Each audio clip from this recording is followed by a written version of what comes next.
கர்த்தருடைய பரிசுத்தநாமத்திற்கு மகிமை உண்டாவதாக. இந்த காலைவெளியை தொடர்ந்து தேவனுடைய வார்த்தையை தியானிக்க கர்த்தர் நமக்கு கிருபை செய்வாராக. ரோமருக்கு எழுதின நிருபம் 8ஆம் அதிகாரம் 28ஆம் வசனம். நாம் இந்த வாரம் முழுவதும் தேவனுடைய அன்பை குறித்து தியானிக்கிறோம். மத்தேயு சுவிசேஷம் 22:37-39 சொல்கிறது, உன் முழு இருதயத்தோடும், உன் முழு ஆத்மாவோடும், உன் முழு பலத்தோடும், உன் முழு சரீரத்தோடும் தேவனிடத்திலே அன்பு கூறுவாயாக. உன்னிடத்திலே நீ அன்பு கூறுவது போல் பிறரிடத்திலும் அன்பு கூறுவாயாக. நியாயப்பிரமாணம் தீர்க்க தரிசனம் முழுவதும் இதில் அடங்கியிருக்கிறது என்று சொல்லி நாம் நேற்று தினத்திலே கூட கர்த்தருக்கு ஸ்தோத்திரம், நம்முடைய ஆண்டவரிடத்திலே அன்பு கூறும்போது நம்முடைய சாபம் ஆசீர்வாதமாய் மாறும் என்று தியானித்தோம். இந்த காலவெளியிலே ரோமர் 8:28 சொல்லப்படுகிறது, அன்றியும் அவருடைய தீர்மானத்தின்படி அழைக்கப்பட்டவர்களாய் தேவனிடத்தில் அன்பு கூறுகிறவர்களுக்கு, ஹல்லேலூயா, நம்ம இந்த வாரம் முழுசா அன்பு கூறுகிறவர்களுக்கு வருகிற ஆசீர்வாதம். ஆனா முழுமையாய் அன்பு கூற வேண்டும். அன்பு கூறுவதற்கு சகலமும் நன்மைக்கு ஏதுவாக நடக்கிறது என்று அறிந்திருக்கிறோம். ஹல்லேலூயா. நீ தேவனிடத்திலே நல்ல அன்பு கூறும்போது உனக்கு சகலத்தையும் நன்மைக்கு ஏதுவாய் நடப்பிக்கிற தேவன் நம்மோடு கூட இருக்கிறார். யோசேப்புடைய வாழ்க்கையில் எடுத்துக்கொள்ளும் போது, யோசேப்பு சொப்பனத்தை வெளிப்படுத்தியது நிமித்தம் அவருடைய சகோதரர்களுக்குள்ளே பொறாமையின் ஆவி கடந்து வந்து அவனை சொப்பனக்காரன் என்று பரியாசம் பண்ணி அவர்களுக்கு ஆகாரம் கொண்டு வந்தவனை குடியிலே போட்டு பின்பு இஸ்மவேலிடத்திலே விற்று கர்த்தருக்கு சமணன் போர்த்திபாருடைய அரண்மனையிலே விற்கப்பட்டு ஒரு அடிமையாய் காணப்படுகிறதை நாம் பார்க்கிறோம். செய்யாத ஒரு குற்றம், ஆனால் ஒரு குற்றவாளி கூண்டிலே அவன் இருக்கக்கூடிய ஒரு சூழ்நிலை தள்ளப்பட்டது. ஆனால் அந்த சிறைச்சாலையிலே அவன் இருந்த அந்த செல்ல ஒரு பானபாத்திரக்காரனும் சுயம்பாதியும் இருந்தார்கள். கர்த்தருக்கு ஸ்தோத்திரம் உண்டாவதாக. பாருங்க, ஆண்டவர் இவன் அடிமைக்கெல்லாம் ஒரு மோசமான ஒரு சிறைச்சாலை தான் இருக்கும். கர்த்தருக்கு ஸ்தோத்திரம். அதுவும் போர்த்திபானுடைய மனைவியை கற்பழித்தான் என்ற பழிக்குதான் சிறைச்சாலைக்கு கடந்து போனான். அப்பொழுது எவ்வளவு ஒரு மோசமான சிறைக்குள் கடந்து போயிருக்கிறோம். But he was put in a great prison. அந்த பெரிய பெரிய அந்த தலைவர்கள் போடப்படுகிற ஒரு சிறைச்சாலையிலே அவன் வைக்கப்பட்டார்கள். ஏனென்றால் அவன் இருந்த சிறைச்சாலையிலே தான் பானபாத்திரக்காரனும் சுயம்பாதி இருந்தார். பானபாத்திரக்காரன் யார்? ராஜாவுக்கு ஆகாரம் கொடுக்கிறவன், பெரிய பதவியில் இருக்கிறவன். அவன் இருந்த சிறையிலே தான் இந்த அடிமையும் இருந்தார். இதற்கு தேவன் எல்லாவற்றையும் ஒரு நோக்கத்தோடு தான் செய்வார். சில வேளையிலே அவருடைய ரகசியங்கள் நமக்கு புரியாது. ஏனென்றால் இந்த பானபாத்திரக்காரன் வெளியாக்கப்பட்ட போதுதான் கர்த்தருக்கு ஸ்தோத்திரம், அவன் திரும்ப ராஜாவிடத்தில் இந்த ஸ்தானத்திலே நிற்கும் போது ராஜாவுக்கு ஒரு சொப்பனத்தை கொடுத்து கர்த்தருக்கு ஸ்தோத்திரம் உண்டாவதாக. ராஜா பானபாத்திரக்காரன் அந்த காரியத்தை வெளிப்படுத்த கிருபை செய்தார். நமக்கு ஆண்டவருடைய யோசனைகள் தெரியாது. அவர் யோசனை பெரியவர், செயல்களில் வல்லவர். நம்ம சின்ன மூலையில சில காரியங்களை யோசித்து சோர்ந்து போகிறோம். ஆனா இந்த காலவேளையிலே நீ சோர்ந்து போயிருக்கிறாயா? கர்த்தர் சொல்கிறார், அன்றியும் அவருடைய தீர்மானத்தின்படி அழைக்கப்பட்ட உனக்கு நீ தேவனிடத்தில் அன்பு கூறுகிறபடினால் உனக்கு சகலத்தின் நன்மைக்கு ஏதுவாய் மாற்றி தருவார். இப்பொழுது நீ கடந்து போகிற ஒரு பாதை நெருக்கமான ஒரு பாதையா இருக்கலாம், அவமானப்படுகிற ஒரு பாதையா இருக்கலாம், செய்யாத குற்றத்திற்கு நீ தவித்து கொண்டிருக்கலாம், என்ன நடக்குமோ என்று பயந்து கொண்டிருக்கலாம். ஆனால் உன்னோடு தான் கர்த்தர் பேசுகிறார். அவருடைய யோசனை பெருசு உன் மீது. நீ கலங்காதே. சரியான நேரத்திலே காரியங்களை கர்த்தர் திட்டமாய் கைகூடி வர செய்வார். இந்த இடத்திலே அந்த சிறையிலே தான் போடப்பட்டார். அடிமைகளின் சிறை அல்ல, பாவம் செய்தவர்களை சிறையில் அல்ல, நல்ல தலைவர்கள் இருக்கிற சிறையிலே போடப்பட்டார். அங்கு ஒரு சொப்பனம் வெளியாக்கப்பட்டது. உடனே பானபாத்திரக்காரன் வெளியாக்கப்படுகிறார். அப்பொழுது பார்வோனுக்கு கர்த்தர் ஒரு சொப்பனத்தை தருகிறார். எதற்காக பார்வோனுக்கு சொப்பனத்தை கொடுத்தார்? யோசேப்பை வெளியே கொண்டு வருவதற்காக.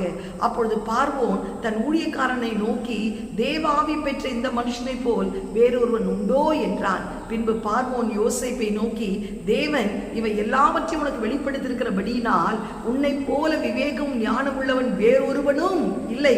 நீ என் அரண்மனைக்கு அதிகாரியாய் இருப்பாய். உன் வாக்கின்படியே என் ஜனங்கள் எல்லோரும் அடங்கி நடக்க கடவர்கள். சிங்காசனத்தின் மேல் மாத்திரம் உன்னிலும் நான் பெரியவனாய் இருப்பேன் என்றார். பின்னும் பார்வோன் யோசேப்பை நோக்கி, பார், எகிப்து தேசம் முழுமைக்கும் உன்னை அதிகாரியாக்கினேன் என்று சொல்லி பார்வோன் தன் கையில் போட்டிருந்த முத்திரை மோதிரத்தை கழற்றி அதை யோசேப்பின் கையில் போட்டு மெல்லிய வஸ்திரங்களை அவனுக்கு உடுத்தி பொன் சரப்பணியை அவன் கழுத்தில் தரித்து தன்னுடைய 2ஆம் ரதத்தின் மேல் அவனை ஏற்றி தெண்டனிட்டு பணியுங்கள் என்று அவனுக்கு முன்பாக எகிப்து தேசத்துக்கு முழுமைக்கும் அவனை அதிகாரியாக்கினார். சிறையிலே இருந்தவன் இப்பொழுது சிங்காசனத்திலே அமர்ந்து அதிகாரம் செய்யத்தக்க விதத்திலே கர்த்தர் அவனை உயர்த்தினார். அந்த பஞ்ச காலத்திலே, அந்த பஞ்ச நாட்கள் நெருங்கின போது கர்த்தருக்கு ஸ்தோத்திரம், அந்த யாக்கோபுடைய குடும்பத்தாரும் அந்த பஞ்சத்திலே தவித்த போது எகிப்திலே ஆகாரம் இருக்கிறது என்று பார்க்க வருகிறார்கள். அப்பொழுது என்ன சம்பவிக்கிறது? ஆதியார் 45:1 வாசிக்கும் போது தன் சகோதரர்களை சந்திக்கிறான். சகோதரர்களை கண்டுபிடித்து விடுகிறான். முகங்குப்புற ஒரு செவுத்திலே முட்டி அழுகிறான். கர்த்தருக்கு ஸ்தோத்திரம், சகோதரர்கள் அதை கண்டு பயப்படுகிறார்கள். ஆனால் அந்த இடத்திலும் கர்த்தருக்கு ஸ்தோத்திரம், யோசேப்பு சொல்லுகிற ஒரு வார்த்தை, என்னை இவ்விடத்தில் வரும்படி விற்று போட்ட நீங்கள் சஞ்சலப்பட வேண்டாம், அது உங்களுக்கு விசனமாயும் இருக்க வேண்டாம், ஜீவரட்சணை செய்யும்படிக்கு தேவன் என்னை உங்களுக்கு முன்னே அனுப்பினார். தேசத்தில் இப்பொழுது 2 வருஷமாய் பஞ்சம் உண்டாயிருக்கிறது. இன்னும் 5 வருஷம் உழவும் அறுப்பும் இல்லாமல் பஞ்சம் இருக்கும். பூமியிலே உங்கள் வம்சம் ஒழியாமல் இருக்க, உங்களை ஆதரிக்கவும் பெரிய ரட்சிப்பினால் உங்களை உயிரோடு காக்கவும் உங்கள் தேவன் என்னை உங்களுக்கு முன்பாக அனுப்பினார். ஆதலால் நீங்கள் அல்ல, தேவனே என்னை விடத்திற்கு அனுப்பி என்னை பார்வோனுக்கு தகப்பனாகவும் அவர் குடும்பம் அனைத்திற்கும் கர்த்தனாகவும் எகிப்து தேசத்துக்கு முழுவதும் அதிகாரியாகவும் வைத்தார் என சொன்னார். இன்னும் கர்த்தருக்கு ஸ்தோத்திரம், 49:22-24 வாசித்து பார்த்தீங்கன்னா சாட்சி கொடுக்கப்படுகிறது. 50 சொல்லப்படுகிறது, 20 நீங்கள் எனக்கு தீமை செய்ய நினைத்தீர்கள், இப்பொழுதோ தேவனால் நடந்து வருகிறபடியே வெகுஜனங்களை உயிரோடு காக்கும்படி அதை நன்மையாக கர்த்தர் மாற்றினார். நீங்கள் தீமை செய்ய நினைத்தீர்கள், ஆனால் தேவன் எனக்கு அந்த தீமையை நன்மையாக மாற்றினார். எனக்கு அருமையானவர்களே, இன்றைக்கு உனக்கு சூழ இருக்கிற ஜெயம், ஏன் உன் வீட்டாரே உனக்கு சத்துருக்களாய் காணப்படுகிறார்களா? கர்த்தருக்கு ஸ்தோத்திரம், நீ யாருக்கு அதிக நன்மையை செய்தாயோ அவர்கள் உனக்கு இன்னைக்கு தீமையை செய்யும்படி எத்தனை பண்ணுகிறார்களா? உன் வேலை ஸ்தலத்திலே உனக்கு விரோதமாய் தீமையான காரியங்கள் யோசிக்கப்படுகிறதா? கர்த்தருக்கு ஸ்தோத்திரம், உன் பிள்ளையே உன்னை குறித்து தீமையாக யோசித்துக் கொண்டிருக்கிறார்களா? உன் தாயே உனக்கு விரோதமாய் தீமையான காரியங்களை சிந்தித்துக் கொண்டிருக்கிறார்களா? எப்படிப்பட்ட தீமை காணப்பட்டாலும் அந்த தீமையை கர்த்தர் நன்மையாக மாற்றுவார். உன் சிநேகிதன் உனக்கு விரோதமாய் எழும்பி இன்றைக்கு நீ செய்த நன்மைகளை எல்லாம் தீமையாக எண்ணுகிறார்களா? கர்த்தர் அந்த தீமை எல்லாவற்றையும் உனக்கு நன்மையாகவே மாற்றுவார். உனக்கு நன்மையாக நீ தேவனிடத்திலே அன்பு கூறு, உனக்கு சகலத்தையும் நன்மைக்கு ஏதுவாய் மாற்றுவார். யோசேப்பை சாதாரண ஒரு நன்மையினால் நிரப்பவில்லை, எகிப்துக்கே அதிபதியாய் மாற்றினார். அந்த சொப்பனம் நிறைவேறும்படி கர்த்தர் கிருபை பாராட்டினார். ஆனா அது எப்போ நிறைவேறினது? 13 வருஷங்களுக்கு மேலாயிற்று. ஏனென்றால் யோசேப்பை பண்படுத்தி பக்குவப்படுத்தி பரிசுத்தப்படுத்தி பின்பு இந்த பதவியை கர்த்தர் தருகிறார். எனக்கு அருமையானவர்களே, இந்த காலை வேளையிலே கூட எப்படிப்பட்ட தீமையை அனுபவித்துக் கொண்டிருந்தாலும், கர்த்தர் உனக்கு யோசித்துக் கொண்டிருந்தாலும் எல்லாவற்றையும் உனக்கு நன்மையாக கர்த்தர் மாற்றுவார். ஹல்லேலூயா.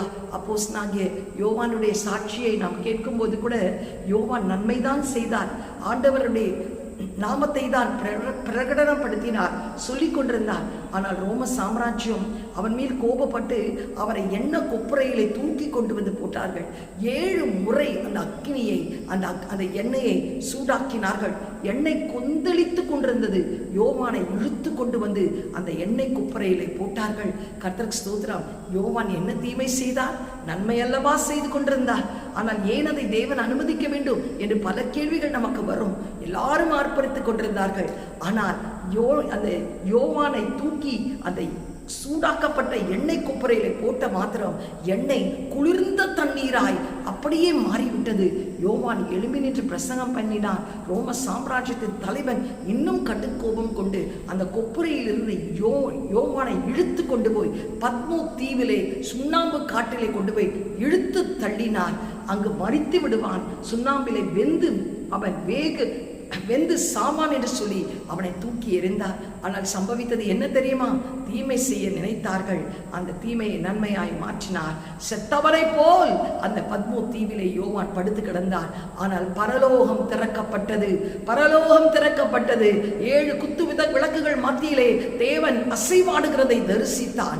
சபைகளை குறித்த தீர்க்க தரிசனங்கள் சொல்லப்பட்டது. இனி சம்பவிக்க போகிற எல்லா காரியங்களையும் கர்த்தர் யோவானுக்கு வெளிப்படுத்தினார்.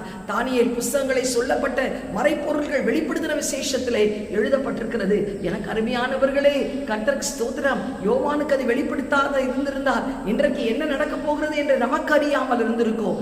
தேவன் சகலத்தையும் நன்மைக்கு ஏதுவாய் நடப்பார். ஏன் சுண்ணாம்பு காற்றிலே கொண்டு போட வேண்டும், ஏன் எண்ணெய் குப்பரையிலே போட வேண்டும் என்று சொல்லி நாம் சிந்திக்கலாம். ஆனால் அதுக்கு பிறகு பெரிய ஒரு சகாப்தம் உண்டு.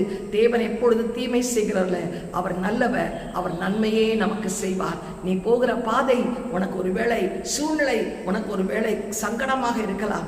ஆனால் இன்றைக்கு கர்த்தர் சொல்கிறார், நீ உன் முழு இருதயத்தோடு முழு ஆத்மாவோடு முழு பலத்தோடு தேவனிடத்தில் அன்பு கூறுவாயானால் உனக்கு சகலத்தையும் நன்மைக்கு ஏதுவாய், சூழ்நிலையை நன்மைக்கு ஏதுவாய் கர்த்தர் மாற்ற வல்லமை உள்ளவராய் இருக்கிறார். கண்களை மூடி ஜெபம் செய்வோமா? எங்களை அதிகமாய் நேசிக்கிற நல்ல தகப்பனே, அன்றியும் உடைய தீர்மானத்தின்படி அழைக்கப்பட்டவர்களாகிய நாங்கள் உங்களிடத்தில் அன்பு கூறுவர்களுக்கு தேவன் சகலத்தையும் நன்மைக்கு ஏதுவாய் மாற்றுவேன் என்று சொல்லி வாக்களித்தீரே. இந்த கால வேளையிலே அப்பா, யோசேப்பை குறித்து நாங்கள் தியானித்தோம்.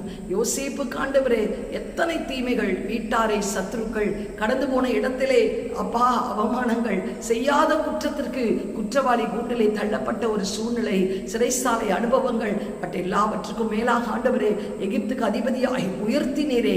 அந்த சொப்பனங்கள் நிறைவேறும்படி செய்தீரே. கனித்தரும் திராட்சை செடியாய் கர்த்தர் மாற்றினீரே.